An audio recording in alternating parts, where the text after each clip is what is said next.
or 8 of you that are going to head to the game here in about 40 minutes, so I want to get started in about 5. I'm going to let Michael and Charlie finish their bites back there as they get the things set up. Let's give Brad Bruss a hand. I really appreciated the music tonight. Thought it was really great. Brad's a friend of mine. Brad has been a good friend. He came to the East Lansing area when he went to MSU, I don't know what, 15 years ago. And we go to church together, and he plays guitar there and does a great job, and so thought it'd be a nice addition. So thanks, Brad, for coming. It's charity work for Brad. He doesn't get paid for it. It's just he just does it for you. That's I'm just kidding. So I would love to keep going while you're eating. It doesn't offend me if you just keep eating, and there's more back there. It wouldn't offend me a bit. This speaker and microphone is good. Everyone in the way back, the jackets, can you hear me okay back there? The speakers are working? Very good. It's a little tougher to see, so I'm going to go through some of these slides a little lower, or a little slower from the way back. And there are a few handouts that go with this presentation, or I think maybe just one, and I'll let you know when to pull that out of your booklet. It's a little ways to the end, so you can catch up with that later. And then on the way out, if you have to leave early, if you turn in your card, I promised everyone a copy of this book. Many of you have gotten it before. I've given this to you before if you're a client of mine. So grab one if you want one, but I think we've got 40 or 50 of them. And I don't know, there's 90 of you here. Many of you came as a couple, so I think there'll be enough. If not, we'll send you one. But you have to turn in the card. So we'd like to take the next step with you. The next step is not scary. It doesn't cost you anything. It's just a phone call with me called the Investor Inventory. So be sure you mark yes on that box and do yourself a favor and take that step. You will learn more from it. Let's see. Yeah, I think we'll just dive right in. Again, for you, those of you who are not clients at this point, this is the part of the seminar where we always invite guests. So we are always glad you're here.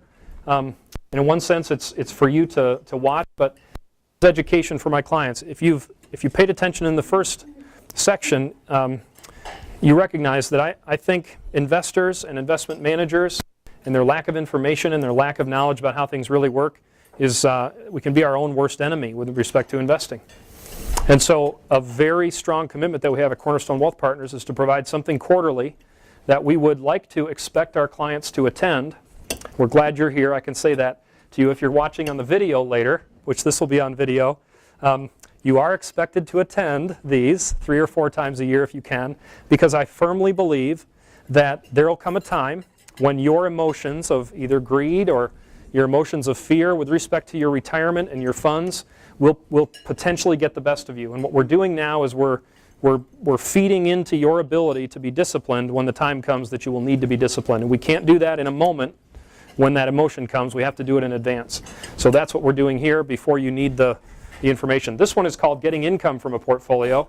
And it's a little technical. I'll try to make it less dry. And the big question is, how do I get income from a portfolio? So you've saved $100,000 or $300,000 or $1 million for your retirement over the years, and you want to look at that portfolio and say, how much income can I draw from it for my needs in retirement? Will it last? What is a wise or prudent way to treat that? And that's what this presentation is going to be about. We can also do this face-to-face. Sometimes it's good, though, just in advance of your needing this information to understand it a little bit better. We work with our portfolios up to retirement, and they can get more conservative and be a little less allocated to stocks when you get closer to retirement or in retirement. But we still work with our portfolios to give you income.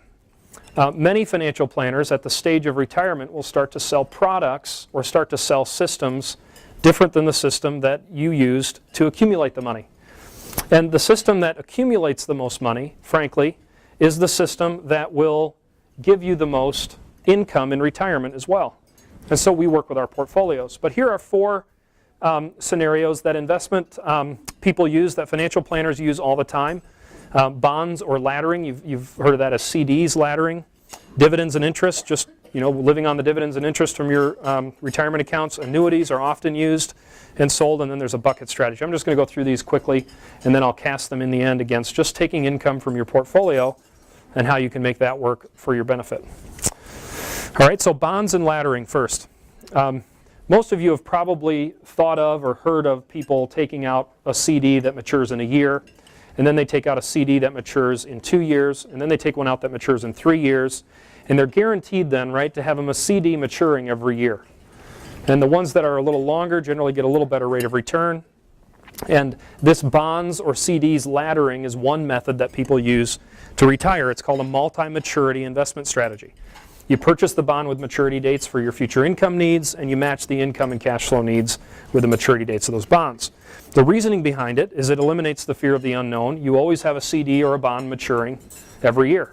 You know how much money will be there, in theory. And the income and the cash flow then is known. That's the benefit of this method. The problems with it is that a long-term strategy with this, if you're 60 or 65 and you're talking about the income you might need when you're 80 or 85, will have a disproportionate risk amount or assumed against the income, because the longer term bonds that you would use to get a better rate of return have volatility in them. Most people look at bonds as being safe, right? We always look at stocks as being risky, bonds as being safe.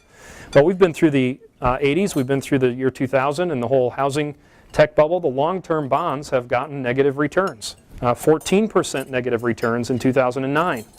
And so they're far from safe. They're a little more safe than small company stocks, for example.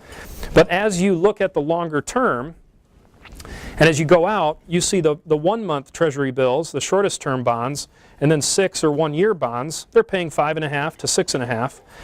You go out a little ways to a 5-year T-bill or a 20-year government bond, and you're only out 7% as a return. But look at the standard deviation of risk at the bottom in blue. And remember, the higher the standard deviation of risk, the higher the volatility. In other words, the lower likelihood that that bond will be worth what you need it to be in those later years, right? So the problem with the bonds and laddering is it works really good for the first 3 to 5 years, but most of us are going to retire for longer than that. And there's less likelihood that that standard deviation or the risk goes through the roof here when you get into the longer periods, and it doesn't pay off. So we compare this. The long-term government bond has a standard deviation of 12 compared to our conservative portfolio, which has a standard deviation risk of 6.3 and a rate of return that exceeds it. So you can have a standard deviation of risk that, I think there's been 1 negative year in 39 years in that conservative portfolio, and still it gets a 9% gross of fees rate of return. It's a whole lot better than bonds when you don't necessarily know if bonds could be negative the year you need them in the long term. Look at a shorter period of time, 30 years. The conservative portfolio underproduced the bonds during that period of time, but the standard deviation of risk was far lower. It was far more likely for you to have the money there than had you used the bond laddering approach. A 20-year period of time, again, slight underperformance to the bonds, but far greater likelihood that the money will be there if you look at that 4% standard deviation of risk as compared to the 11 or 12% risk standard deviation on the bonds long term. And then you look at the last 10 years and you look at a conservative portfolio versus the risk. Now again, it's also interesting to note from 2001 to 2010, your funds should have given you a return in excess of 5 or 6%.